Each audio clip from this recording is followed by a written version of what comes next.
संधि के जिस टॉपिक के बारे में बात करने चल रहे हैं उस टॉपिक का नाम है संधि। उस टॉपिक का नाम क्या है? उस टॉपिक का नाम है संधि। उस टॉपिक का नाम संधि है। तो आज हम यहाँ पे संधि के बारे में पढ़ने चल रहे हैं। हम जानते हैं कि संधि होता क्या, हम जानते हैं हिंदी भाषा का एक बहुत ही महत्वपूर्ण पॉइंट है हमारा संधि। संधि का अर्थ हो जाता है मेल। जहाँ पे संधि का अर्थ क्या हो जाता है? मेल हो जाता है। संधि का अर्थ क्या हो जाता है? मेल। किसका मेल होता है? वर्णों का मेल होता है। किसका मेल होता है? वर्णों का मेल होता है। तो हम यहाँ पे कह सकते हैं कि संधि जो होती है, संधि का अर्थ हो जाता है मेल। अब ये मेल किसका होता है? तो हम लिख सकते हैं कि मेल होता है वर्णों का। अगर यहाँ पे देखा जाए इसकी परिभाषा के रूप में, अगर इसकी परिभाषा हमें देखनी हो तो हम यहाँ पे लिख सकते हैं और कह भी सकते हैं। क्या कह सकते हैं? देखिएगा कि जब दो शब्द या वर्ण आपस में मिल करके एक नए रूप में प्रकट होते हैं, क्या होते हैं? क्या होते हैं? ध्यान से देखिएगा कि जब दो शब्द या वर्ण आपस में मिल करके एक नए रूप में प्रकट होते हैं, उसी मेल को संधि कहा जाता है। उसी मेल को क्या कहा जाता है? उसी मेल को संधि कहा जाता है। अगर आप ऐसे ना बताना चाहें तो आप दूसरे शब्दों में भी बता सकते हैं। क्या बता सकते हैं? कि दो वर्णों के मेल से जो उत्पन्न ध्वन्यात्मक परिवर्तन होता, ध्वन्यात्मक मतलब क्या होता है? बोलने से जो परिवर्तन लगे, जिसको बोलने में परिवर्तन हो, उसी को हम यहाँ पे संधि कहते हैं। उसी को क्या कहेंगे? संधि कहेंगे। जैसे उदाहरण में देखा जाए, उदाहरण भी हमारे सामने है, देखिएगा जरा। जैसे उदाहरण हमारा है रामधन ईश्वर। क्या है? रामधन ईश्वर। तो ध्यान से देखिए, इन शब्दों को अगर हम तोड़ने की कोशिश करते हैं तो क्या क्या हमें मिलता है? ध्यान से तोड़िएगा इसको। हम यहाँ लिखेंगे रा, आ, मा। माँ में हलंत लगा और आ यहाँ से निकल गया। क्लियर? उसके बाद इधर मिला हुआ है ईश्वर। क्या मिला हुआ है? ईश्वर मिला हुआ है। तो ध्यान से देखिएगा, यहाँ पे बड़ी ई और यहाँ पे ए, बड़ी ई और यहाँ पे ए मिल करके जिस शब्द की परिकल्पना करेंगे वो हमारा हो जाएगा ए। वो हमारा क्या हो जाएगा? ए। और वही ए का प्रयोग यहाँ पे माँ के साथ कर दिया जाएगा। इसी ए का प्रयोग यहाँ पे माँ के साथ कर दिया जाएगा। तो हमारा जो नया शब्द बनेगा वो हो जाएगा रामेश्वर। क्या हो जाएगा? रामेश्वर हो जाएगा। मतलब हमारा यही है कि वर्णों के मेल को संधि कहा जाता है। संधि कितने प्रकार की होती है? तो आप यहाँ पे कह सकते हैं कि संधि हमारी 3 प्रकार की होती है। कितने प्रकार की होती है? 3 प्रकार की होती है। कौन कौन सी होती है उसको भी जरा देख लेते हैं। तो संधि मुख्यतः 3 प्रकार की होती है, जिनमें हमारी जो पहली संधि होती है स्वर संधि होती है, और जो दूसरी होती है वो व्यंजन संधि होती है, जो तीसरी होती है विसर्ग संधि होती है। अब यहाँ पर हम ये भी देखेंगे कि स्वर संधि क्या होती है। तो याद रखिएगा, स्वर संधि क्या होता है?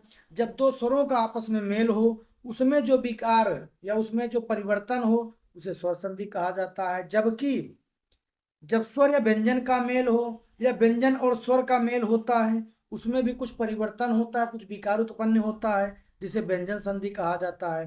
अब बात करेंगे विसर्ग संधि के बारे में। तो यहाँ पे भी हो जाएगा कि जब व्यंजनों का स्वर या व्यंजनों के साथ, जब व्यंजनों का विसर्ग के साथ, स्वर का विसर्ग के साथ मेल होता है, यहाँ पे भी कुछ परिवर्तन आपको देखने को मिल जाता है, और जिसे हम यहाँ पे विसर्ग संधि के नाम से समझते हैं। अब इसके आगे हम चलते हैं तो हमें पहला भी देखने को मिल जाता है स्वर संधि। क्या हो जाएगा? स्वर संधि हो जाता है। अब ये क्या है इसकी भी बात कर लेता हूं मैं।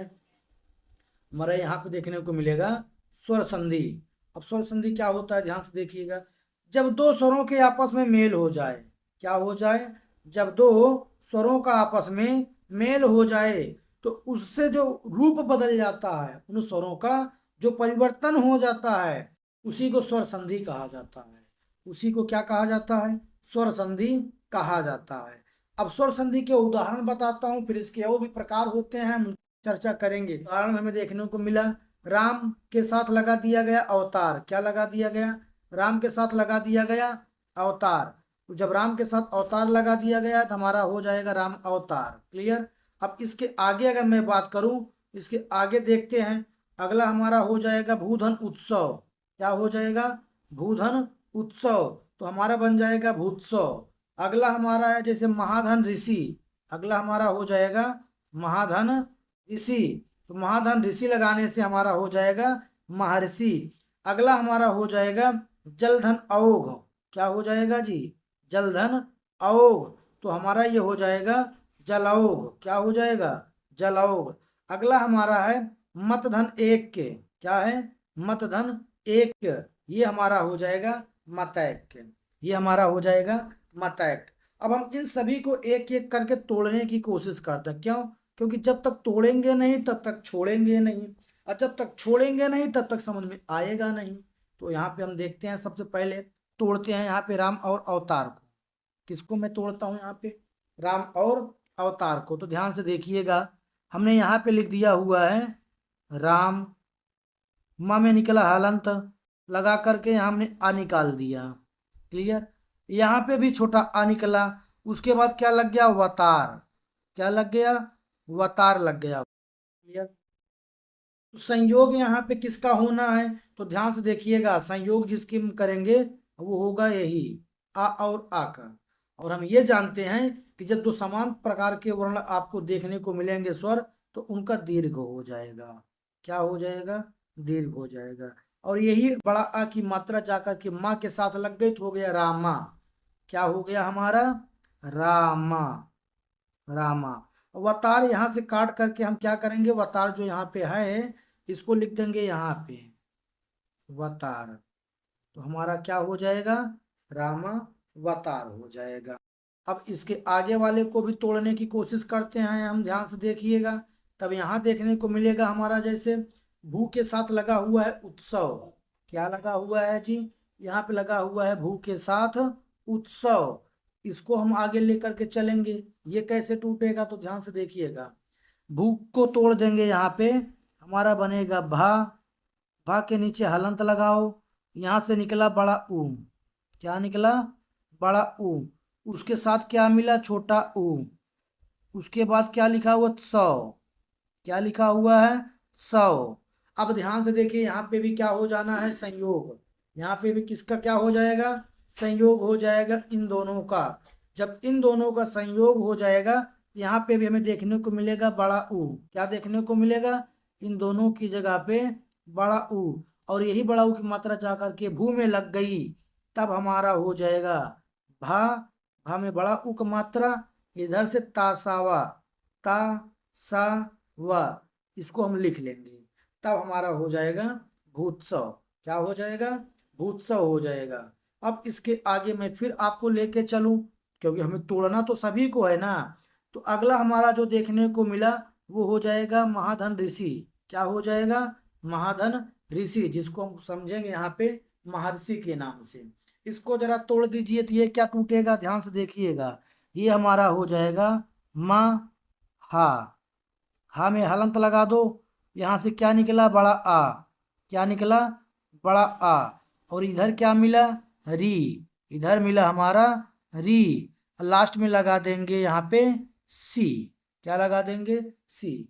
अब यहाँ पे संयोग किसका होना है, हम उनकी बात कर लेते हैं। यहाँ पे संयोग इन दोनों का होना है, तो जब ये दोनों संयोग करेंगे ये बन जाएंगे अर, किस में बन जाएंगे, अर में बन जाएंगे।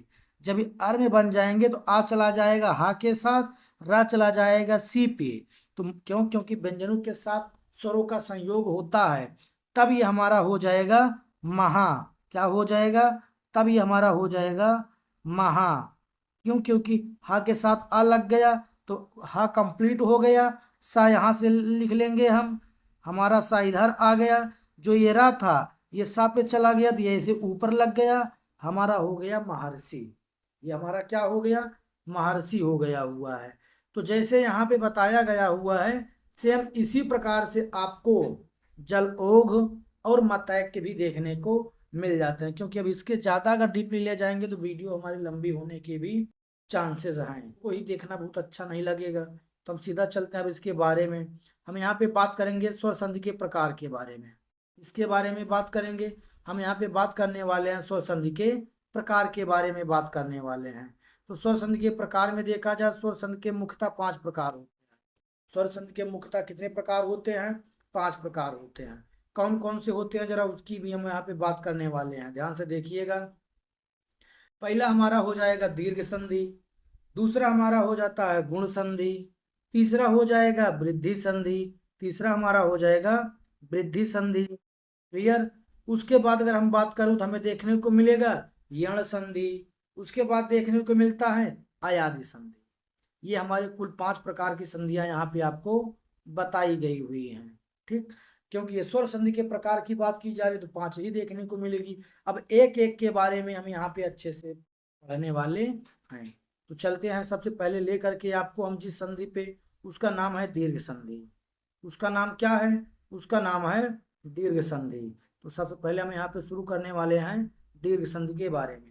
दीर्घ संधि क्या होता है याद रखिएगा, जब दो समान स्वर दिखाई दें, जब दो समान स्वर दिखाई दें और वे दोनों दीर्घ में बदल जाएं, क्योंकि जब समान होगा तो उन्हीं का दीर्घ ही बदलना है, तब ये हो जाएगा हमारा दीर्घ संधि। क्यों? जैसे आ के साथ अगर ह्रस्व दीर्घ आ अगर मिल रहे हैं तो वहां पे दीर्घ आ मिल जाएगा। ह्रस्व और दीर्घ ई मिल रहे हैं तो वहां पे दीर्घ ई मिल जाता है। जैसे ह्रस्व दीर्घ उ मिल रहे हैं तो वहां पे दीर्घ उ मिल जाएगा। अब इसके उदाहरण के लिए भी लेके चलते हैं। उदाहरण में भी आपको देखने को कई मिलेंगे,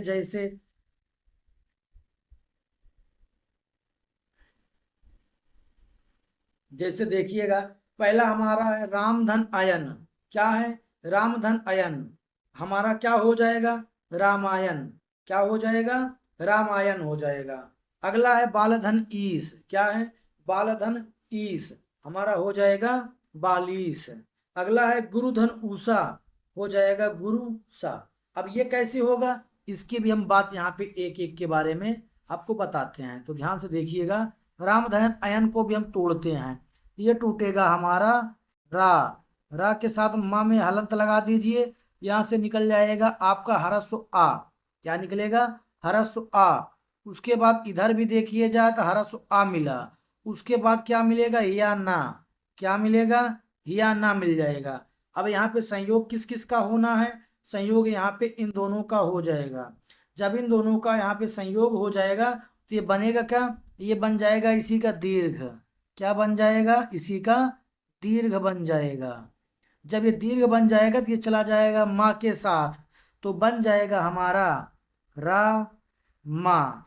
या यहाँ से आ जाएगा। और संधि में हमेशा याद रखिएगा, ना का अड़ा में और अड़ा का ना में परिवर्तन होता है, तो ना हमारा बदल जाएगा अड़ा में। तो इस प्रकार से हमारा बन जाएगा रामायण। इस प्रकार से हमारा क्या बन जाएगा?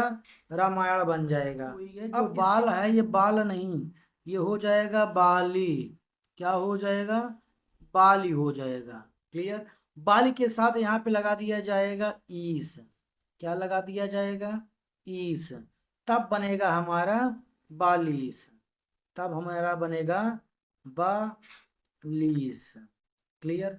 अब इसके आगे हम चलते हैं। तो जैसे गुरु के साथ लगा दिया गया ऊषा, यहाँ पे भी देखिए प्रथम शब्द के अंतिम वर्ण में देखा जाए अगर, तो आपको दीर्घ उ देखने को मिला, जबकि दूसरे शब्द के प्रथम वर्ण भी हमारा देखने को मिला। क्या हो जाएगा? दीर्घ उ। और जब ये दोनों मिलेंगे तो हमारा हो जाएगा दीर्घ उ। और यही दीर्घ उ की मात्रा लगा दिया गया है रा के साथ, तो हो गया गुरु सा। लास्ट में ला करके हमने यहाँ पे वैसे के वैसे लिख दिया हुआ है। अब इसके आगे चलते हैं। इसके आगे जो हमारा संधि देखने को मिला वो हो जाएगा यहाँ पे आपका गुण संधि। क्या हो जाएगा? गुण संधि हो जाएगा। गुण संधि में क्या होता है हमेशा याद रखिएगा, जब आवर्ण के साथ, जब ह्रस्व या दीर्घ आवर्णों के साथ ह्रस्व या दीर्घ ई दिखाई दे तो उसका परिवर्तन ए में हो जाएगा। ह्रस्व और दीर्घ आ के साथ अगर उ वर्ण दिखाई दे उसका परिवर्तन ओ में हो जाएगा। ह्रस्व या दीर्घ, ह्रस्व या दीर्घ तो उसका परिवर्तन आ में देखने को मिल जाता है। अब जैसे उसके उदाहरण की ओर चलते हैं। उदाहरण में भी यहाँ पे हम देख लेते हैं। उदाहरण हमें दिखाने को मिलेगा, जैसे प्रा, प्रा के साथ लगा दिया गया है उषा, तो क्या हो जाएगा? प्रोसा। वी के साथ ईस लगा दिया गया है तो हो जाएगा वेश। क्या हो जाएगा? वेश। भा के साथ ऋषि लगा दिया गया है, हो गया है भारसी। क्या हो जाएगा? भारसी। अब इसके आगे वाले वर्णों में हम चलते हैं, हमें देखने को मिलेगा वृद्धि संधि। क्या है? वृद्धि संधि। वृद्धि संधि क्या होता है? जब आ, ह्रस्व या दीर्घ आ वर्णों के साथ ए दिखाई दे या अय दिखाई दे तो उसका परिवर्तन हमेशा अय में हो जाएगा। और जब ह्रस्व या दीर्घ वर्णों की आ वर्णों के साथ ओ या औ दिखाई दे उसका परिवर्तन हमेशा अवर्ण में हो जाता है। अब इसके भी उदाहरण हमें देखा जाए तो उदाहरण देखने को मिलते हैं, जैसे कि प्रा के साथ एस लग गया, हो गया प्रेस। क्या हो गया? प्रेस हो गया। अगला है का के साथ लग गया औषधि, हो गया कौषधि। क्या हो जाएगा? कौषधि हो जाएगा। इसके बाद हम अगले संधि की ओर चलते हैं, जो कि ह्रस्व स्वर संधि का ही रूप है। तो हमारा है यण संधि। क्या हो जाएगा? यण संधि। यण संधि क्या होता है कि जब आ, ई, री, लिरी आदि के बाद कोई, इनके बाद कोई असमान स्वर आए। क्या है? असमान स्वर आए तो इनका जो परिवर्तन होता है वो ई का या में, उ का वा में, और री का रा में, और लिरी का ला में हो जाता है। जैसे ह्रस्व या दीर्घ यहाँ पे ई है, उसके बाद कोई असमान स्वर आएगा तो उसका परिवर्तन या में हो जाएगा। और दिया हुआ है ह्रस्व या दीर्घ उ के बाद अगर कोई असमान स्वर आएगा तो उसका परिवर्तन वा में देखने को मिलेगा। उसके बाद अगर बात करूं तो जो हमारा ह्रस्व या दीर्घ री है उसका परिवर्तन असमान, ह्रस्व या दीर्घ री आए उसके साथ कोई असमान स्वर आए उसका भी परिवर्तन हमें रा में देखने को मिलता है। ऐसे ही ह्रस्व या दीर्घ लिरी आए उसके साथ कोई असमान स्वर दिखाई दे उसका भी परिवर्तन हमें ला में देखने को मिल जाता है। अब जैसे इसके उदाहरण की ओर चलते हैं, आगे हम लेकर के आपको वो देखने को मिल जाएगा आपको, जैसे शुरू के साथ अव लग गया है। क्या हो गया है? शुरू के साथ अव। यहाँ पे देखिए आया हुआ है ह्रस्व उ आया हुआ है। क्या आया हुआ है? ह्रस्व उ। अब ह्रस्व उ के बाद अगर देखा जाए तो यहाँ पे आ आपको देखने को मिल रहा है। द्वितीय वर्ण में क्या देखने को मिल रहा है? आ देखने को मिल रहा है। क्यों? क्योंकि समान वर्ण तो हमारा ह्रस्व दीर्घ उ होना चाहिए, लेकिन यहाँ पे असमान वर्ण के आ जाने से उ का परिवर्तन वा में कर दिया गया है। उ का परिवर्तन किस में कर दिया गया है? वा में कर दिया गया है। तो हमारा हो गया श्रावा। श्रव लास्ट में जो वा है उसको भी जोड़ दीजिए, हमारा बन जाएगा श्रावव। अगला है हमारा नी, उसके साथ लगा है उप। पहले शब्द को विखंडन करेंगे तो पहले शब्द का जो अंतिम वर्ण होगा वो हमारा हो जाएगा ह्रस्व ई। क्या हो जाएगा? ह्रस्व ई। जब ह्रस्व ई के साथ, ध्यान से देखिए, दूसरे शब्द का जो प्रथम वर्ण है वो ह्रस्व उ है, तो जब ई के साथ असमान स्वर दिखाई दें तो ई का बन जाता है या में, तो यहाँ हो जाएगा न्यूप। इसके आगे अगर हम देखें तो इसके आगे के वर्णों में भी हमें देखने को मिलेगा, जैसे यहाँ पे क्री, क्री के साथ लगा हुआ है अर्थ। क्री के साथ लगा है अर्थ, तो क्री का अंतिम वर्ण जो देखने को मिलेगा वहां पे री है। क्या है?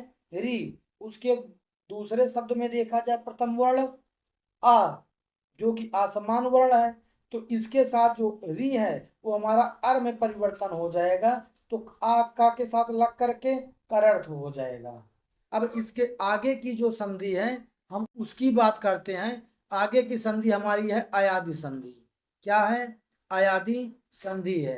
अब अयादि संधि की परिभाषा अगर देखा जाए तो जब ई, उ, री, जैसे ई, उ, री आदि स्वरों के बाद कोई असमान स्वर आए तो उस स्थिति में भी देखा जाए ई का या में, उ का वा में, री का रा में बदलकर आगे आ आदि स्वर जोड़ दिए जाते हैं, तो उसी को अयादि संधि कहा जाता है। कहने का मतलब यहाँ है यदि ई, उ, री आदि स्वरों के बाद कोई असमान स्वर आता है तो ई का अय हो जाता है, ई का अय हो जाता है, उ का अव हो जाता है, री का अर हो जाता है, री का अर हो जाता है। अगर जब यही दीर्घ देखने को मिले तो अय की जगह पे आय का प्रयोग किया जाता है और अव की जगह पे आव का प्रयोग किया जाता है। और अर की जगह पे आर का प्रयोग किया जाता है। अब इसके उदाहरण की ओर हम चलते हैं। तो इसके उदाहरण हमारे हो जाएंगे, देखिएगा जैसे यहाँ पे नदी, नदी के साथ लगा दिया गया आदि। क्या लगा दिया गया? आदि। तो लास्ट में देखिए आपको जो प्रथम शब्द का अंतिम वर्ण है वहां पे जो देखने को मिलेगा दीर्घ ई देखने को मिला हुआ है। और प्रथम द्वितीय शब्द का जो प्रथम वर्ण है वो ह्रस्व आ देखने को मिला हुआ है। तो यहाँ पे हमारा ह्रस्व आ के कारण ये हो जाएगा आय। क्या हो जाएगा? आय। तो दांत में आ लग गया तो नद आय, तो हमारा हो जाएगा नद्यापि। क्या हो जाएगा? नद्यपि। इसी प्रकार से और देखा जाए तो हमें देखने को मिलेगा गुरु के साथ लगा दिया गया अच्युत। क्या लगा दिया गया? अच्युत। तो हमारा हो जाएगा गौरच्युत। अगला हमारा है मातृ के साथ लगा दिया गया अंश, हो गया मात्रंश। हो गया मात्रंश हो जाएगा। तो वीडियो के पार्ट 2 में हम व्यंजन संधि और विसर्ग संधि के बारे में अच्छे से समझेंगे। उसके बाद हम इसके 50 प्रश्नों की श्रृंखला लेकर के आएंगे जिसकी प्रैक्टिस कराई जाएगी।